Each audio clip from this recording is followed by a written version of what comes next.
So go away.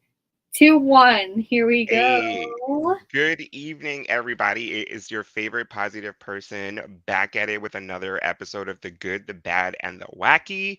We are here to talk about Ascendance Season 5, Episodes 6 and 7. And join with me is obviously Queen Emily. Hey, girl, look at that wine. Hey. Ooh, this is some good wine. I'm not gonna lie. Yes.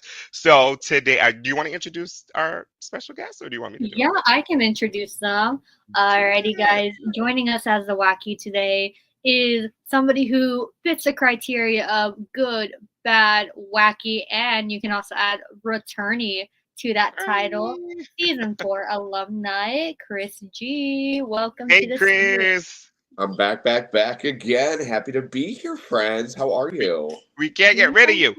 No, they tried, but here I am. They Yeah. tried Every twice. time they try to get rid of him, he comes back. Anyways, welcome to the good, the bad, and the wacky. How have you been, Chris? Very good. I've been loving this season. This was my favorite episode so far. Might be a little bit biased with the whole returnee battle back thing.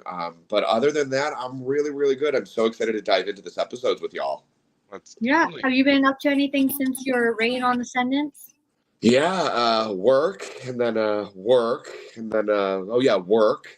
Oh, So yeah, pretty much sums up my life when I'm not working. I'm trying to keep the peace within Pittsburgh, Pennsylvania. Now I'm just watching Ascendance for fun. Hey. fair enough. So, this episode, we are going to be talking about both episode 6 and 7 because they kind of go interlocked with each other. So, we're going to start off, as always, just doing a quick recap of last episode. Last episode was the triple elimination. Wait, not the triple elimination. Yes, it was a triple Yeah. elimination. Right. Yep. So much went on in the last couple I episodes know. where we saw some blind sides, we saw some kind of straightforward votes, and we saw a shocking vote. So the people who went home, we had Nia go home, we had AJ go home, and we had Debbie the firecracker go home. Yeah. Which, as you heard, Debbie's still leaving people shook with her exit. People were not expecting that. I think everybody was kind of expecting Oakley to go when they saw that team split, but Oakley is a cat with 9 lives, and he's still here. He's still surviving. So, any thoughts on that, guys? Yeah, Chris, how do you feel about this triple elimination since it's Ascendance first? I mean, I was gooped and gagged when they said Ascendance first. My mind was racing because you never know what Matthew and Nicole are going to come up with. So I don't know if a triple eviction ever crossed my mind, but goddamn, I'm so glad that I was not a part of that because the anxiety and stress. Okay, the stress and anxiety of talking to like one group to figure out one vote, let alone three different votes. There's never enough time to strategize. So imagine trying to strategize for three different rounds. That house would have exploded if I had to deal with that. That would have been absolutely ridiculously insane. Oh, so you're saying that you think you would have won the Scrabble challenge and would have been in Josh's position where you had to vote in for Girl, elimination. Gotcha. no, I wouldn't have won the Scrabble challenge because that was the challenge. My season, I was voted out right beforehand. So as the cast was setting up for the challenge, memes took me out the back door, and the cast was setting up, and like production was like getting ready, and then they had to halt the start of this challenge because I was coming up the hill. So they're like, wait, everybody hold on. And then the entire cast before the Scrabble challenge watched me walking up the hill, sobbing with all of my belongings as I was going off Uh, to vote out Villa. No, the So Ascendant's walk of shame is no joke. Ozzy didn't have to experience that big of a walk of shame. They made me go around the house, up the hill, yes, while they yes, were about to do a scavenger hunt challenge, and I'm just looking at them like, yes, that's exactly what I had to do. So I never got to do the Scrabble challenge. And then the one spelling challenge that I did have to do in my season, I was paired with Rachel, and it was the animal graveyard spelling, whatever it was, and that didn't go out really well. So yeah. my luck with spelling challenges just does not bode well for me. So I fear this round would have been my kryptonite. Mm-hmm. Alrighty. So, but yeah, I agree.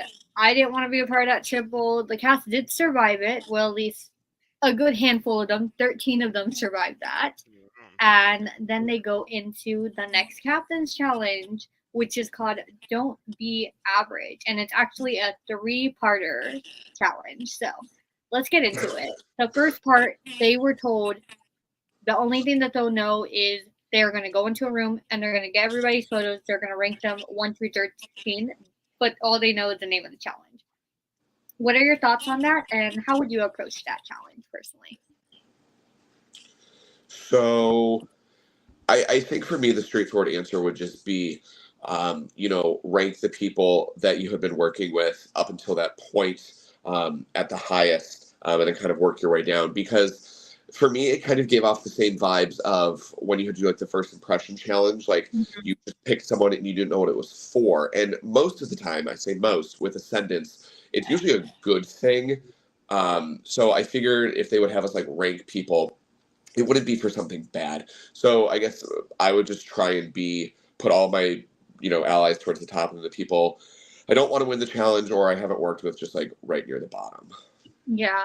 I think with something like this, with the very little information you have on it, I wouldn't even think much of it. I was like, I'm going to rank people in the order I want to rank people in. Yep.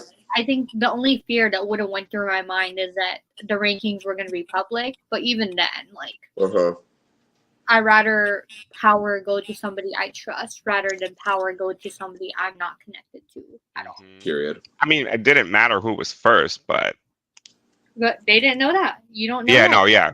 You were just told rank everybody. So Yeah, but I mean, like, don't be average. I feel like that could have gone any which way.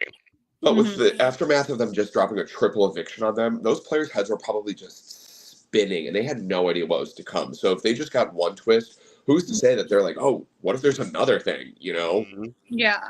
And then we do have a question from a viewer from season 4, Rachel McKenna. She asked, who would you rank from your cast, first and last? Ooh. Okay, so we are talking about top 13. That was a placement I got. So I think I know who I would have put last. Same. If we're talking about that point in the... Yeah. I would have put Ozzie last at that point, and I would have put people connected to Ozzie last. And then towards the top would have been like my crew plus myself, which would have been like Josh and CJ and that crew. Oh, Josh would have definitely been right after you and last. Josh. And first, obviously, would have been AJ for me. We would have like averaged us up. We would have been average, Ozzie. Those numbers would have been all over the fucking place.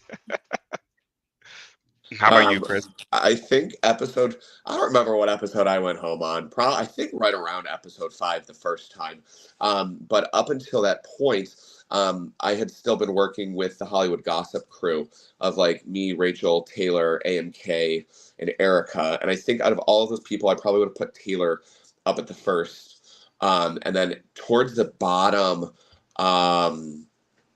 probably somebody I hadn't really talked to a lot at that point. So whether it be Josh or Eli, or I think Daddy Jim almost, because I had felt at that point Daddy Jim was kind of giving me the heads up that he wasn't in my corner. So probably somebody from Hollywood Gossip would have been up top, and then one of the men would have been at the bottom. The men. The men. Men. Fucking men. But yeah. Alrighty. So they do get their rankings, and I'm just gonna go over instead of going through an entire list, I'm gonna go over who got first in the rankings overall, who got last, and then who was average. So in the first place was Julia, who was not happy about that one bit. And honestly, with how Julia has been playing, I wouldn't have been happy either. Mm-hmm. Just because, like, that's then going to make people question her a little bit, like, oh, I like Julia, but everybody likes Julia. So does everyone else, yeah. And last place, it went to Maddie.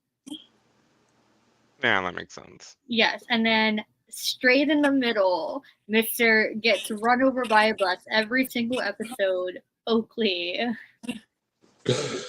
That's just on par for Oakley so far this season. Like, he's providing great television. I love watching him, but I just feel like he's just got he's like Eeyore with like the rain cloud just over him the entire time. And every time the rain clears away, it comes back again. And he just like keeps getting shit on more and more. And it's so funny as a viewer to watch because you want to He's cheer still for him. smiling through it. Like he'll Correct. still be smiling, but in his mind, he's probably like, why does bad shit keep happening to me? What is Yeah. going on? Like, Oakley has to be one of the unluckiest Ascendance players I have ever seen. And I'm just like, I feel so bad for him because he just keeps getting shit on. And And every He's time, surviving. and period.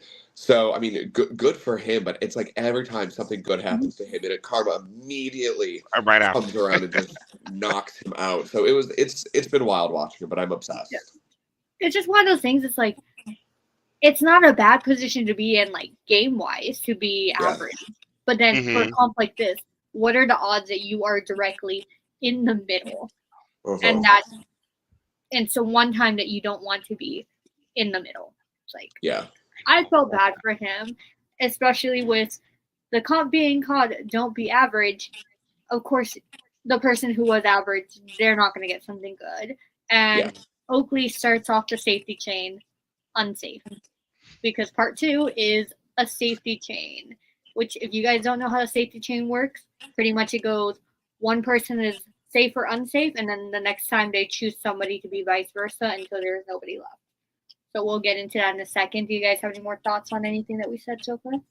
Just bad news bears Oakley. That's all. Alrighty. So we're going to go into the safety chain portion of this episode then. They get 5 minutes to discuss for each round. So this probably lasted like a good hour and a half, honestly. Yeah.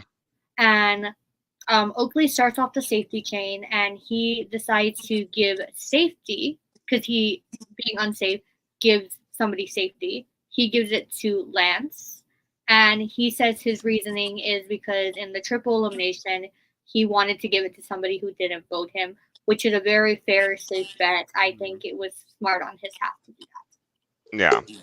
And you can't get mad at that. Like, it's people overanalyze every decision you make in a live game. So to come out with a very easy, response, he didn't vote for me. I feel like nobody can really get upset about that whatsoever. Exactly. Yeah. And I think in this position, it's okay. So there's pros and cons of both elements of the safety chain. The pro of being not safe is you're then building good connections with people because you're then giving them safety. The good thing about being safe is you're safe, but then you gotta then point at somebody and saying you are no longer safe. Right. So that's my opinion on that. Of course, I would have just preferred to be safe, but I think everybody would. I thought it was. Oh, go ahead, Chris. Go ahead. I was going to say, but there are, with these games, there's so many elements and, different layers that you do have to think about. Sometimes it could be a blessing and a curse to be unsafe as well. If all of your allies you see are starting to get unsafe, if you're unsafe too, that's a number that you can help out with, or you can garner favor by somebody who is safe saying, rather than make that hard decision, I'll just take the bullet for you. So it's all a matter of perspective. If you see being safe as glass half full or glass half empty, Jesus, half-assed. Half-assed up, Yeah, I thought it was interesting that I think it was Sky who started it off, kind of like volunteering herself to go there. I would have hell no, because that always that could be very, very risky as you see how it plays out. So we'll get to that in a little bit. Lance then has to give I guess unsafety to somebody, and he gives it to Sam, and it's because he does not have a connection with Sam, as he says. Yeah, he put her last in his polling, so that wasn't a shocker. Yes, but now it gets interesting because Sam now has to think, how am I going to get out of this? So then she talks to her alliance of 6, and they start thinking of ways to get a majority in the liberation vote. They start thinking of that. So it does become that part where people are now volunteering, but then it also shows kind of cracks in that alliance and priorities in the alliance, because I am now going to decide who in the alliance that I want to see safe. It's not, oh, I'm going to give it to this person because of the fact that, like, I'm just going to pick 3 random of y'all to go in. No, there's still a chance that somebody in your alliance can go home and you are now putting them in danger by not giving them safety. So if it's your plan to put your alliance in danger, you then have to decide who are you prioritizing in your alliance. And in the end, Sam did prioritize, and she gave safety to Bergen. So, which I was like shocked by it, but I mean, she must have thought it and planned it. So I mean, I thought Sam was gonna give it to one of the girls. I thought she was gonna give it to Julia, or I thought she was gonna give it to Sky. Which would have been helpful for this guy. Yes. Yeah. And then Sky, like Ozzie said, she volunteered. Sky is, at this point in the game, she's confident. She's like, my alliance is gonna save me. I think I'm in the good spot. I don't see myself being in danger. Sky has this confidence in her in this game that she's like, I'm good. Nothing's gonna stop me.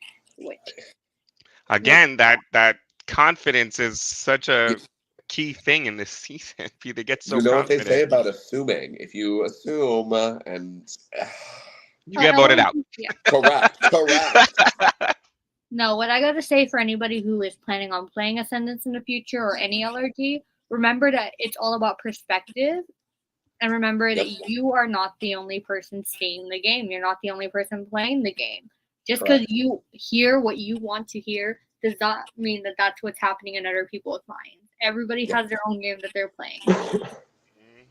But yeah, so going down the line, because the 6th goes pretty fast, Sky gives safety to Josh after Josh kind of, in a way, begs Sky, because he's like, I'm going home if I hit the bottom. I was like, I don't see you going home, Josh. I get it. I get it that you kept winning captain, but like, who's actually against you in this game? Josh then, he shocks Julia, like complete shocks. Because like he was told that Julia was going to be safe and Duke was not going to be safe in that. No, complete flip. He then gives Julia safety, and by default, Julia gives Duke safety. I felt bad for her because, again, she was not expecting that. But again, when you trust too much, you never know. It's a 6-person alliance. A 6-person alliance does not last that deep in Ascendance, and I feel like somebody needs to crack that alliance a little early. Yep. But you saw how that went. Sure did. But yes, then it went Duke puts an X on Maddie. Maddie saves Dave. Dave saves Corian. Corian saves German. And Charlie is the last one unsafe. So that was the safety chain portion. Any thoughts on anything that happened that we haven't discussed yet?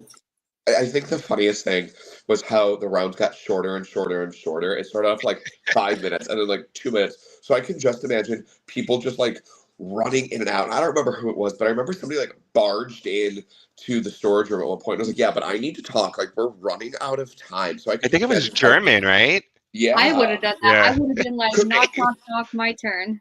Girl, I wouldn't even. Yeah, you gotta fight for that shit. He like literally busted down the door. Yeah. I just want to know which one of these players decided to say, I am going to go discuss in the pantry, and that became where all the thing. Yeah, they just went into the pantry and everybody was talking in there. Well, I feel like, I mean, you guys know the layout of the house. Besides the laundry room, it's one of just like the most private places that you could go, I guess, you know. And if you're in the living room getting ready and then you're in the laundry room, you might be able to hear it, whereas with the pantry you might be able to like be quiet. Yeah, that's gonna be my ear 2 minutes. Ain't nothing being quiet. I would have been like, what you saying in there? We know you did.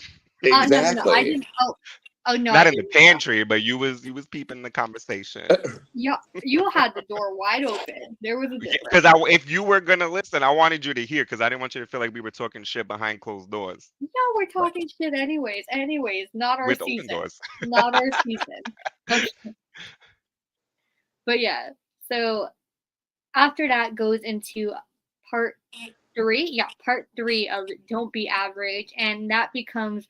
I don't even know how to describe this challenge. This challenge. Girl. Okay, so Go.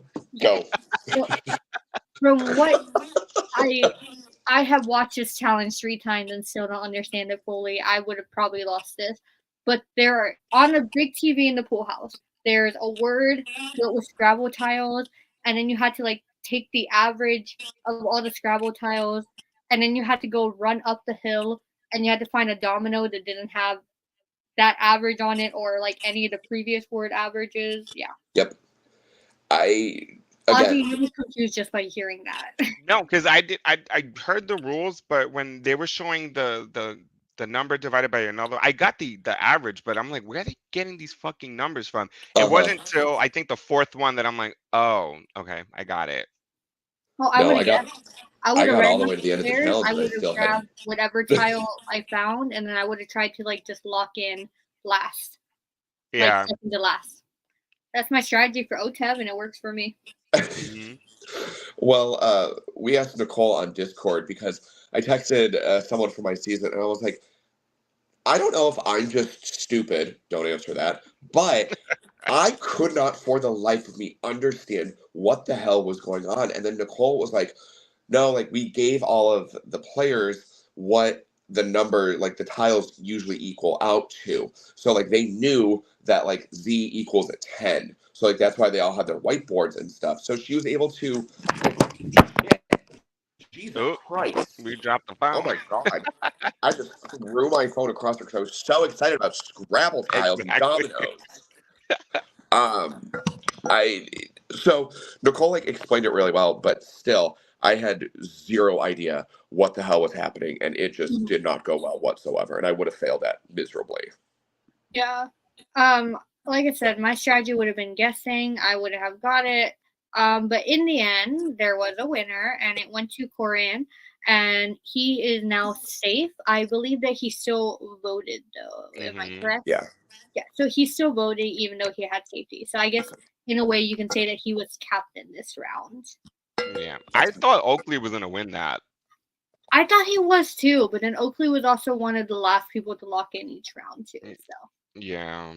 Just Charlie Browning again for Oakley. It's like so close. So they're going into this discussion time then, and right away, I think it was Sam and some other people. They're like, "I don't want to pick on Oakley anymore. We are not." They like put their foot down. It's like not a chance. Nobody's doing Oakley, right? Yeah, let's give Yeah. this guy a break. So they full out say we're not doing Oakley, and then it adds some different targets. So I think almost half the names were thrown around at that point. Sam was thrown out, Julia was thrown out, Charlie was thrown out, Maddie was thrown out, and then so was Sky. So it became a little messy, but it shouldn't have been as messy as it was because the 6 came up with a plan. They said, we are going to protect each other. And the first people to throw each other under the bus during that part was the 6. And it drove so much paranoia that it did cause for them to target each other without targeting each other, if that makes sense. Yeah. It should have been like a easy vote, but Maddie and Oakley did that one.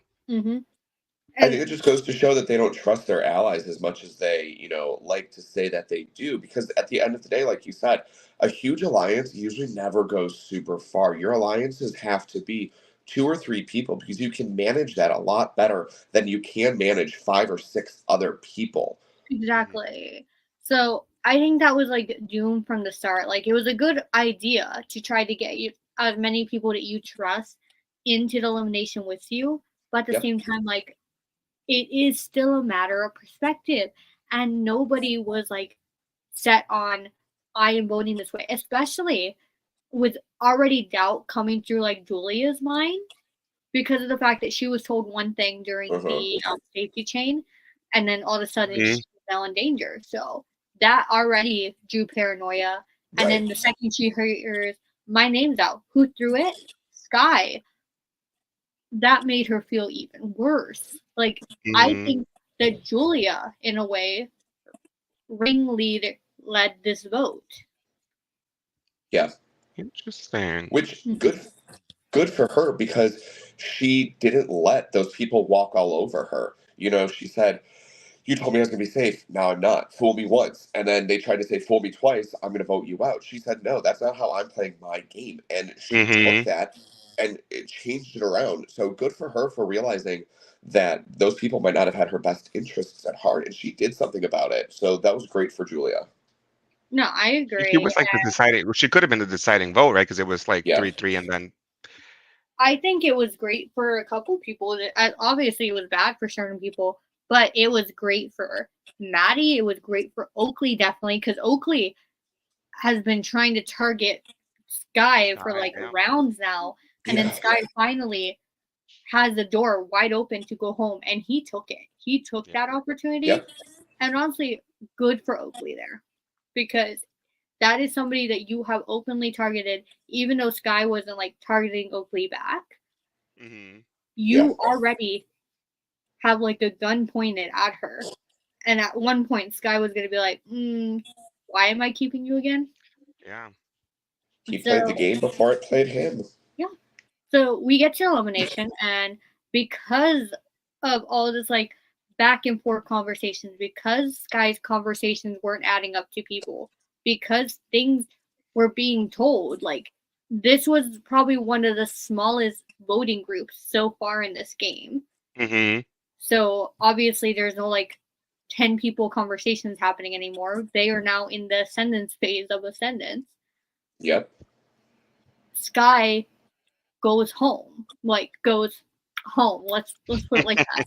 I love when they say, "Oh, I'm gonna go home." And then Sky was shocked. She was like, "Oh, okay." Another, I Another big guess, blind side. blind side. Mm-hmm. But yeah, so that's the gist of episode 6. But guess what?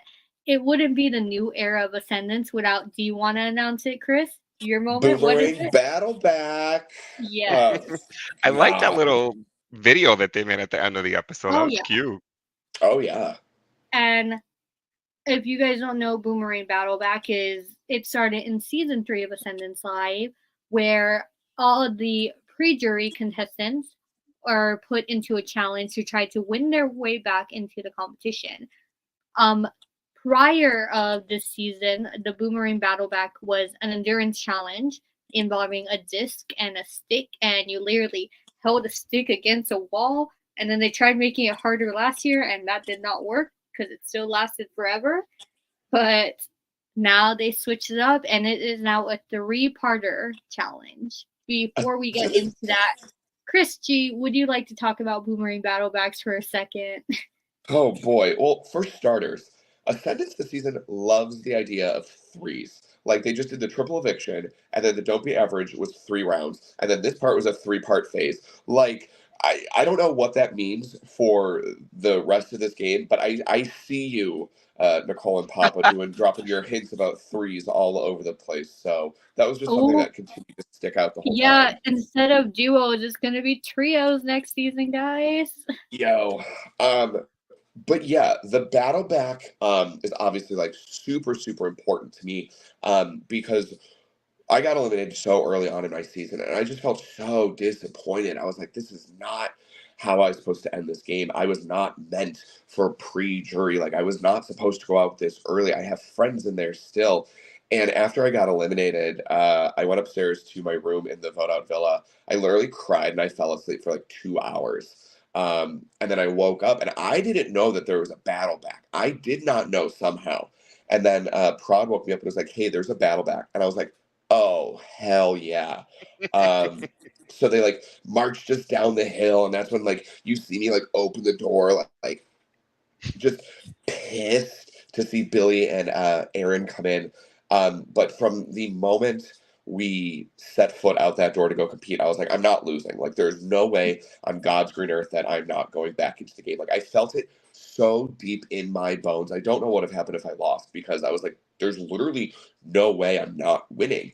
And then as the challenge went on, I was just so laser focused. And as Emily was saying, we had to stand against the wall with our hand, palm, and finger holding a stick and a disc. And it got to the point where I was so focused on this disc, the disc was changing colors and moving around in my line of vision because I was so laser focused. I couldn't see anything else on it.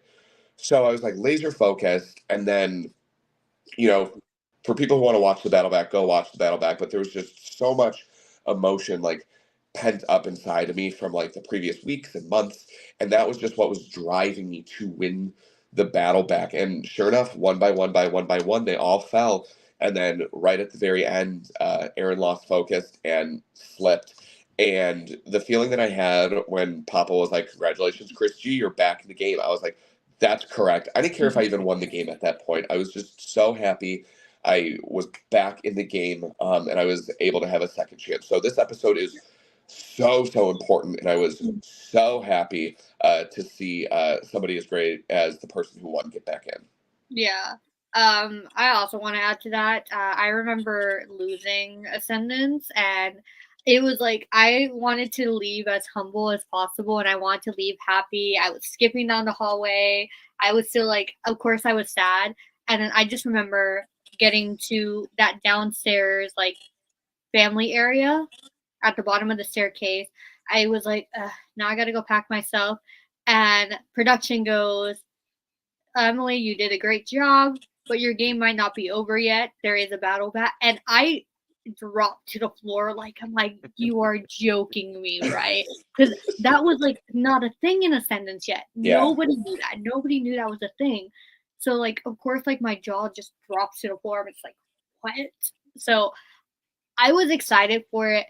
Unfortunately, endurance is not really my thing, so it was not in the cards for me to win. If I would have had something like this season, I do think I could have won. I feel like you would have slayed that. I was actually hoping for some sort of relay race because I felt like when it came to my cast of pre-jurors, I was a really good overall physical player. There wasn't like anything that like I felt like I was like super bad at. But like when it came to endurance, I was not gonna last 4 hours like AJ and Adam did, which commend them. I tried my best, but like after 1 hour, I did drop. That's still good though, an hour. Oh yeah, Oh yeah, it was not easy. I can imagine. No. I'm glad I didn't have to do that shit. Well, and Emily, your guys' challenge was weird too because you were in the pool house. The pool house has like weird textured walls. Yes, and then the pool house like doors were wide open, the little garage floaty doors. So it was cold. It was cold. We have not eaten dinner yet. We were hungry. We were tired. That's so we were lucky we were in the basement, but we had a cinder block we had to stand on. But it's the same thing, you know. We hadn't eaten all day, and I'll never forget after I won, I immediately had to go into a challenge, and that lasted. And then we did challenge and a vote, and it lasted so long. It was like we started when the sun was up, and the challenge and game round ended at like almost midnight, and I still had not eaten that entire day. And so I like everyone was like, "We're so happy to see you back." I was like, "Thank you guys, but can I eat dinner? Like I haven't been fed yet, and like I'm really hungry right now." So the first thing I wanted to do when I got back. No, the main house ate all the pasta too. So like they had to have production make us a new batch of pasta because they ate it all. It was like, okay, good, because we were hungry. And then they also made us fresh garlic bread. So that's one thing. We had fresher garlic bread than y'all in the game. I couldn't hear you from I know, the Villa. Yeah. Right. I know this season they extended the game a little bit longer, so there's more time to do these more extensive challenges. Whereas our seasons were a lot shorter, so they had to, you know, cram them in and, you know, kind of jam pack everything. So I was excited to see a change up. Unlike you, I don't think I would have fared well in a relay, but that relay race was extremely exciting to watch. No, it is odd because they're still only on day 2 of the actual game because like they had night 0, Then they had one full day after that endurance comp. This is only day 2, and there's still a couple in this day because they did the battle back towards the middle of the day or towards the beginning and not at night, which is odd for Ascendance. Expecting something to happen in the next couple episodes because it's just weird to have the battle back like in the middle. Which before we get to the actual battle back, I just want to also say the Ascendance advantage is still in the game. Like, not a peep has been talked about it, but it's on day 2 of the game. Yeah, me too. Mm-hmm. Who has it? Either maybe Dave, Josh, I don't even remember at this point because they're just not talking about it. Yeah, that's the one that grows with every day, right? Okay. I remember episode 1 of The Good, the Bad, and the Wacky. I was talking to Nicole about it, and she said it hasn't been confirmed what the advantages are on that. So it's not the same as what it's been. Okay. So before it was an extra vote, a steal a vote, safety without power, a full pendant. So she said it's not that this year. Oh, interesting. So it's on day 2, and Josh has not had to even mention it. So I don't think Josh is going to play it anytime soon, which makes me think that Josh is going to get pretty far. Yeah. Excuse me. But yeah, so let's get into the actual battle back portion. Just such a good season. This is why we keep drifting. I know.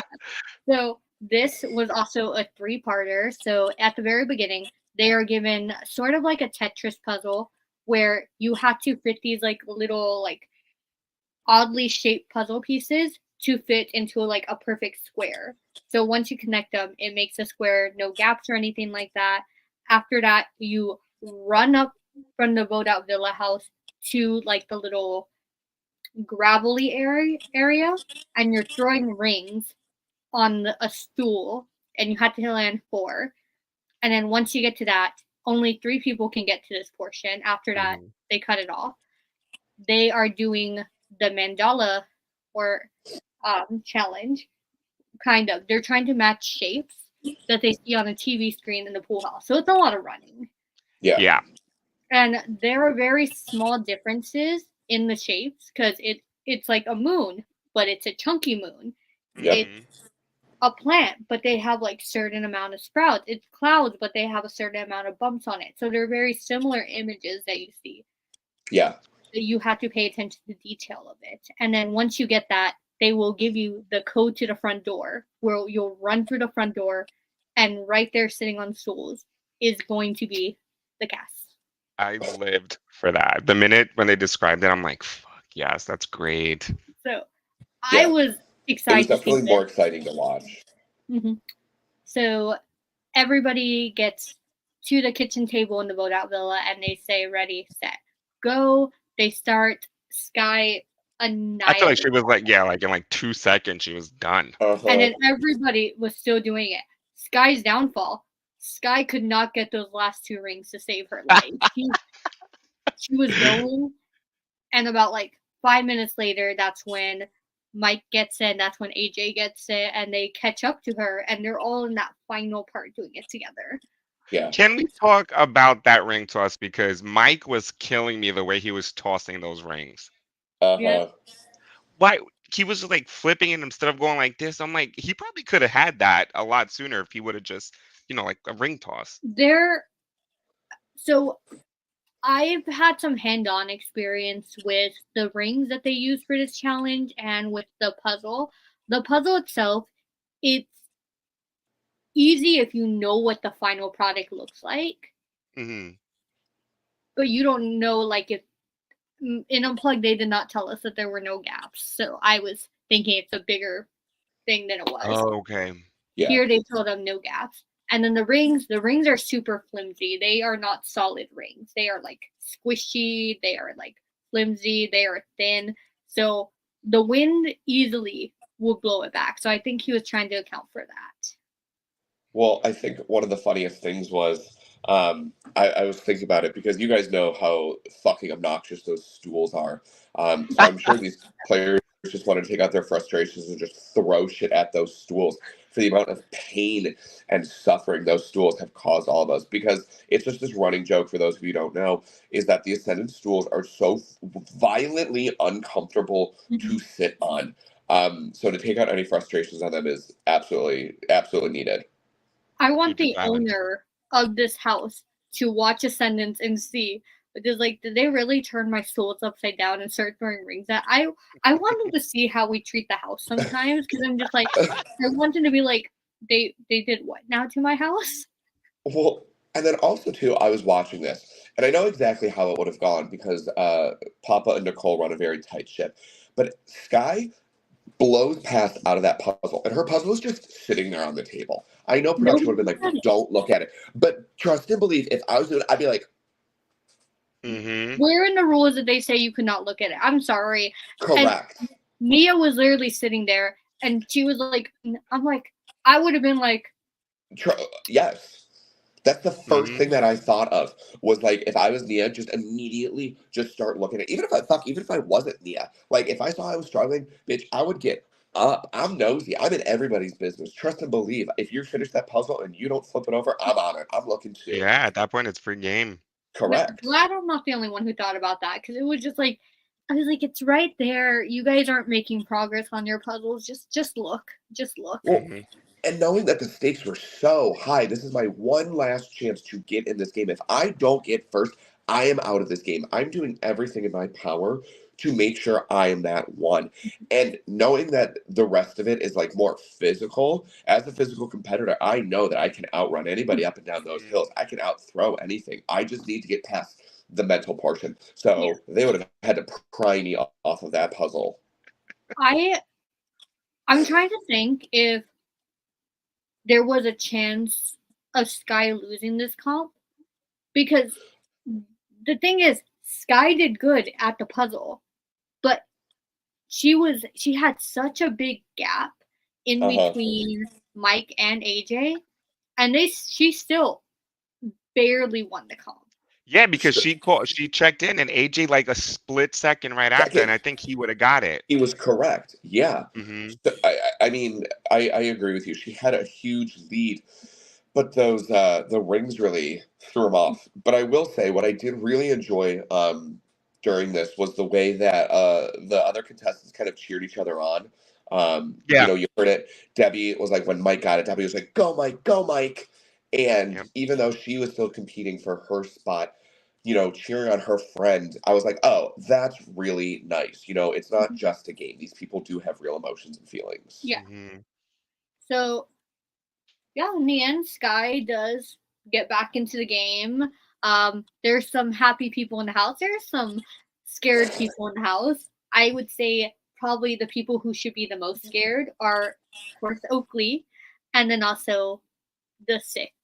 Because Yeah. I'm sorry, there is no way that the Six is still together after this. The Six is now not only broken, but there is probably going to be a revenge arc. And Yeah. what I have to say is, with Sky, I don't know how much time Sky had to talk to the other eliminated players, but I think Sky probably has the least amount of information out of all the eliminated players. So Yep. she does not have much to go off of to go back into the house, other than my lines backboard. Yeah. Or not backboard. Yeah, I'm curious to And see if Julia is going to own up to voting her. yeah, I Should be think interesting. that's why I kind of liked doing the endurance, because with our season they said 3, 2, 1, go, and then the first thing that was brought up was what information can we as a group share in order to help the returning contestant make it further in the game. And like you said, Emily, I don't know how much time she's had to process her elimination or what went wrong. The two out of the 3 battle back winners were people who did like a reverse revolving door. They got out and then Mm-hmm. immediately came back in with AJ and Sky. I was the only Yep. one that had 3 other people after me get voted out.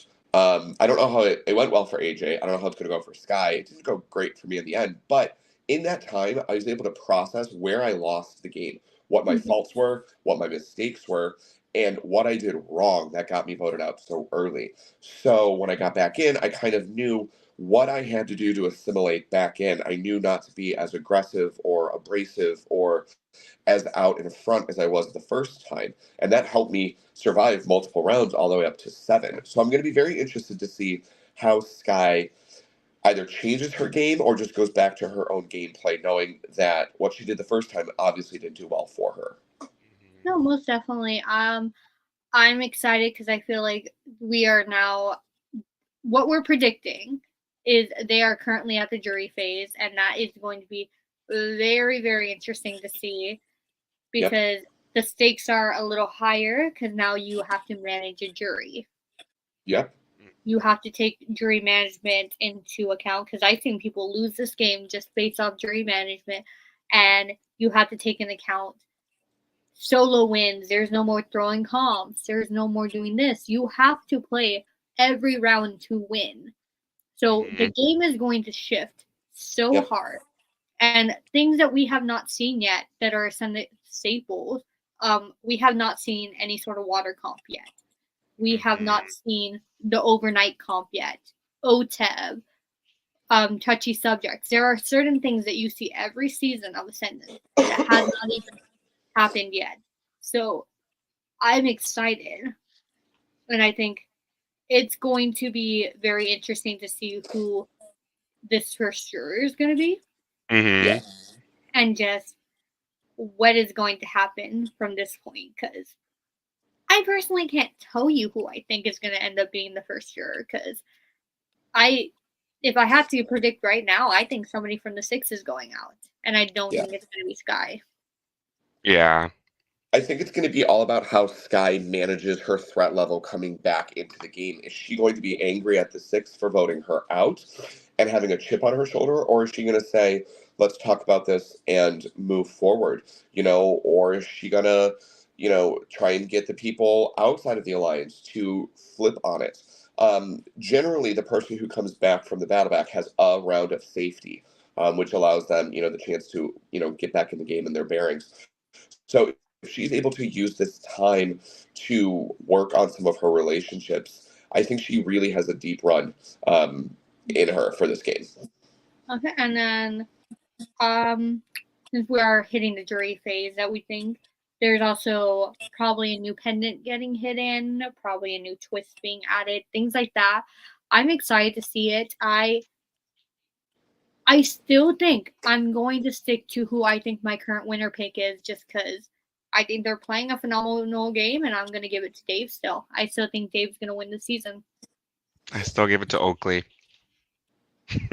I think, I don't know, I like Oakley a lot. I'm worried he's going to be get too much of a dodo at it, to really solidify. I think they would have shown more positive aspects of his game by now, which is why I'm leaning more towards the side of Lance, German, or Corian, because we're always hearing from them. They played great so far.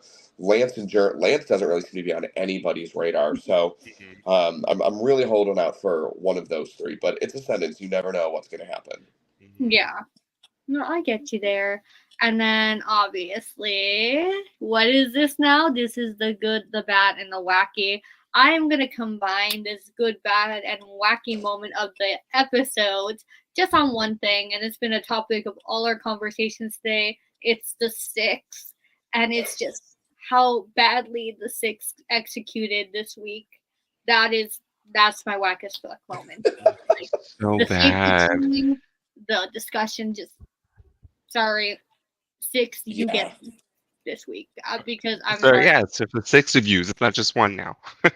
You had the majority. You had the numbers. You had the ability to control how you wanted. Literally, they could have ran that.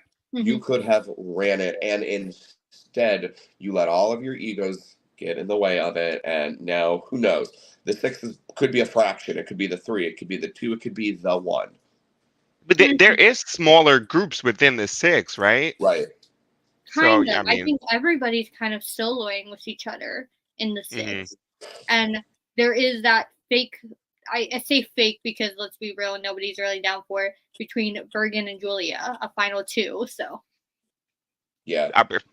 That's funny. But I don't know. A lot of these people that are left in the game are LRG veterans who have played multiple games and have gone really far, and some of them have even won. So I really think that we're going to see the strategy really kick up in the next couple of weeks. And who knows? Who knows? Maybe the six comes back together. I don't think they will, but it's not out of the realm of possibility. Yeah, you never know. Alrighty. So anything to close out the episode, guys, or anything you guys want to say before we head out? Can't wait for next week. Yes, thank you so much for having me. Like I said, the battle back was a huge part of my story and journey for Ascendance. It was able to tell people what I wanted to tell about myself. And so the battle back will always hold a huge place in my heart. I hope Sky absolutely murders it from one returnee to the next, and I can't wait to see what happens. Alrighty. Well, I'm going to call it a night then, guys. So all I got to say is remember to tune in every Thursday for Ascendance Live on YouTube. Subscribe to their page, comment, like, and do all the fun stuff.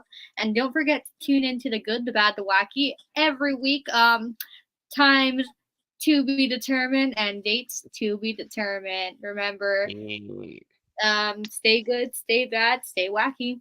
Good. Yes.